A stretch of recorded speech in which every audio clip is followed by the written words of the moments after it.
Si vous achetez un immeuble à revenu, voici un élément qui me fait automatiquement lever un drapeau jaune.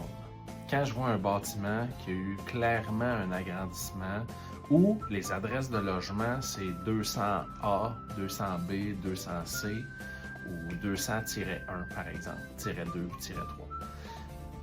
Je ne dis pas automatiquement que c'est pas conforme, mais je veux absolument comprendre l'histoire. Parce qu'un logement qui existe depuis 30 ans n'est pas automatiquement conforme.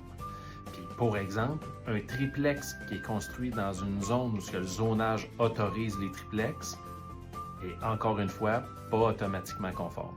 Ça arrive quand même plus souvent que vous pouvez le penser probablement, essentiellement à Sherbrooke, sur un territoire où le parc immobilier est quand même vieillissant. Ça m'est arrivé de le voir plusieurs fois dans ma carrière où un immeuble a été réaménagé, donc des logements ont été ajoutés ou un agrandissement, puis que finalement, il n'y avait pas eu de demande de permis. Ce que ça l'engendre, c'est que suite à une plainte, par exemple, un inspecteur municipal peut se présenter puis demander à fournir des preuves comme de quoi que ça correspond au code de construction ou au règlement en vigueur de la municipalité lors de l'aménagement des logements. Et en absence de preuves, puis si en plus il n'y a pas eu de demande de permis, eh bien on pourrait demander des correctifs tels que des cloisons coupe-feu, des portes coupe-feu, la hauteur des plafonds, des issues de secours. Ça peut aller vraiment loin, puis ça nuit complètement à notre rentabilité.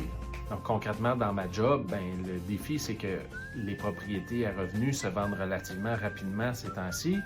On bénéficie de très peu de temps pour aller consulter la municipalité et ça nous prend l'autorisation du vendeur. Donc, en gros, ma job, c'est d'informer les acheteurs ou les parties que j'ai pas de boule de cristal, j'ai pas la science infuse, je ne suis pas capable de voir s'il y a eu une demande de permis il y a 30 ans pour faire les logements. Donc, c'est m'assurer que l'acheteur achète en connaissance de cause et qu'il assumera les risques. Ou, à l'inverse, on vient y intégrer une condition dans la promesse d'achat pour s'assurer que la municipalité était bien au courant qu'il y avait tous les logements.